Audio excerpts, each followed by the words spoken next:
just wanted to note something that I read as a maybe help as a conclusion.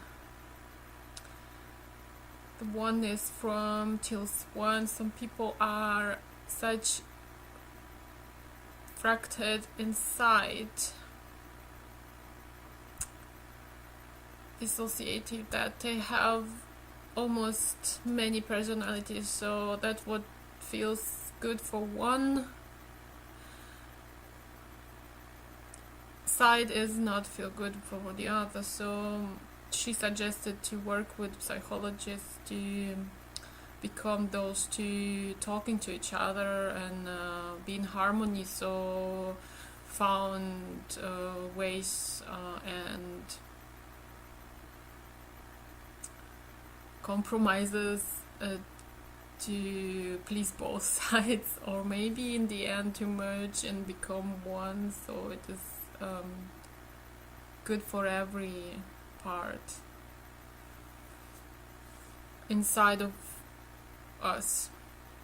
I think it's very helpful for someone who doesn't understand themselves as I do to work that way inside of us. The other thing was I heard a nutritionist, a doctor, female, who works on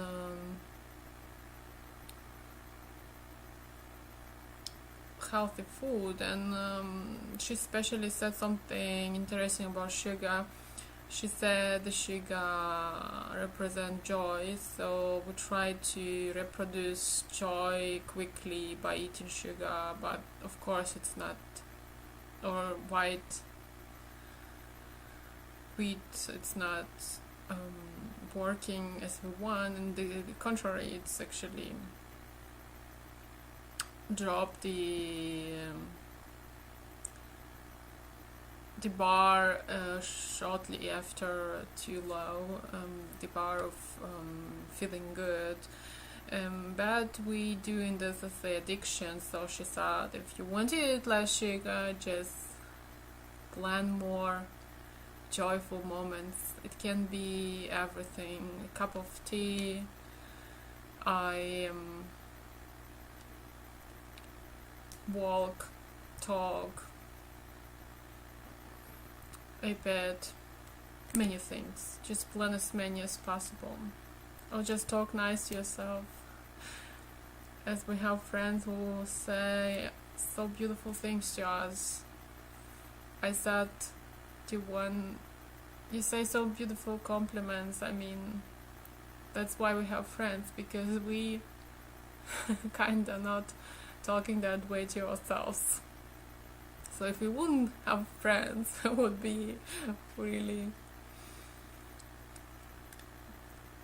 left down kind of by ourselves. The other thing I was talking to him, because he was always saying about women such a respectful, like the woman is not only for bed, the woman is a friend, the woman is a human being who wants to be nourished and wants to be spoiled and respected and addressed. And I was saying him, you are a virgin still. That's why, because you're always thinking so much about others. You know, we're not gonna lose this, our abilities to love as much, but we have to really think about ourselves first, like not giving everything with the first meeting, almost like here I am, I'm so sensitive, I'm giving you all I have, but like wait a bit if it's gonna be worth it, because in the end we are better off if we are alone as to be with someone who is not worth it, not deserving us, or treating us badly and not respecting us. So in the end, it's gonna turn out that this person is worth it, I can still give it all. But if we're not gonna lose it, it's not gonna be broken. Yes.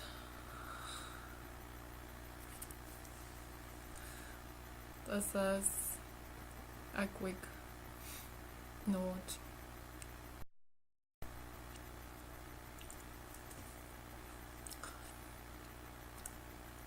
The other thing that she was saying, I'm gonna look at her name again, is that it's really not Christiana Northrup. It's really not healthy to think about that we might be sick. We have to do some diagnosis or some tests, because it's actually the focus of the sickness, and to find something that's gonna kill us, to search for it, and even to this prevention, they are not often very healthy. Not from mine, not from the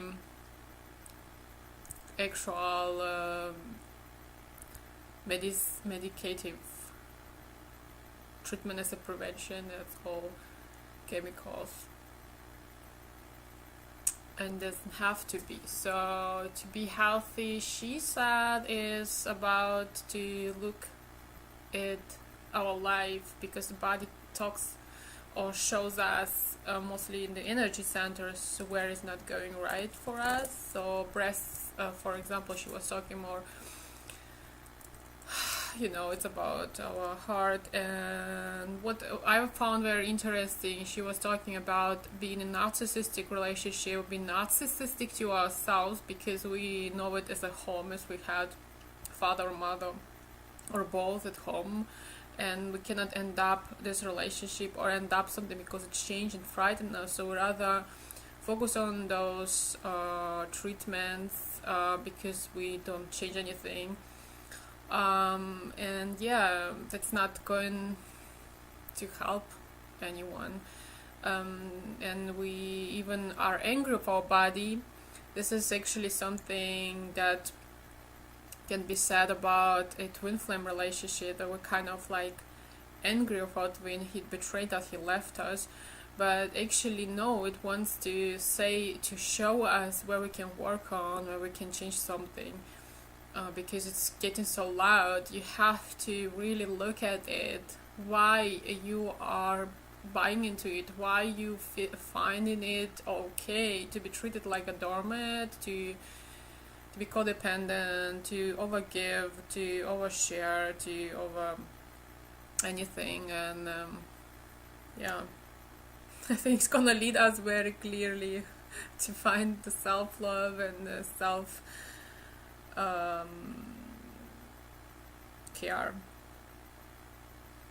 And then I was listening something about orgasms in a twin flame connection, even in 50, if we're not physical, that it's very healing. And it was for me. This Kundalini awakening happened for me even without I had been in physical, and that we can call upon them if we want to have this experience. Just ask this beautiful soul of ours, because they're always gonna reply appropriate, because this sexual healing is very healthy for our body. And anyway, I think connection with the twin flame, I think we have to talk more, write them letters, or write letters from them to us. This is all summarize what I heard from others about twin flame, because I cannot listen too much, is that this hurt me a lot. To think about this person I love so much and cannot be with. But I try sometimes, I try to go with the guidance and listen, because it always helps me, but it's really breaking my heart, because this person, it's like the most treacherous. This is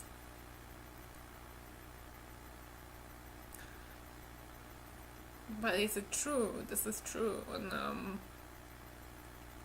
if they love us, they have loved themselves as they love us, and in the same we have to love ourselves as we love them. This is the only way. And I don't know when it's going to happen, but to give up, it means you give up to find this way in ourselves. So what she proposed more is to this very healing for women health, breast, and in general, like to help to reproduce endorphin. That what we want is kind of joy hormones. Like if we close our eyes, take a deep breath or two, and imagine something sweet or beautiful in our hands. It can be a puppy or a kitten or even a baby.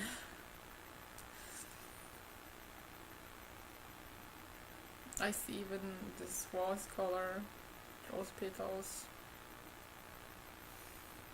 And the sand, so good, so beautiful.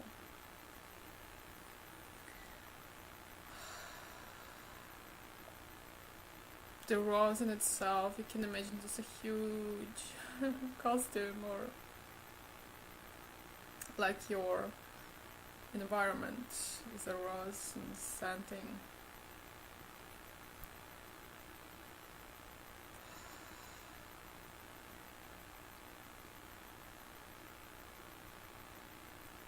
I see a white puppy, little brother.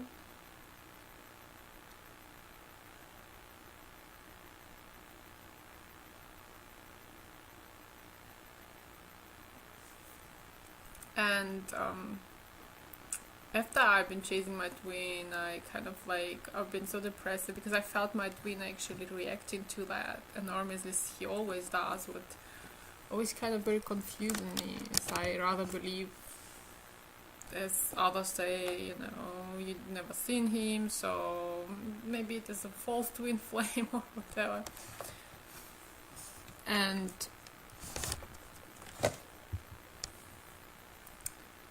he doesn't feel you, but I feel exactly that it comes from him.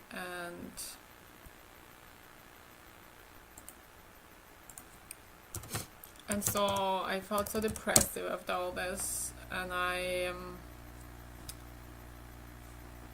drew a card, and it was yes.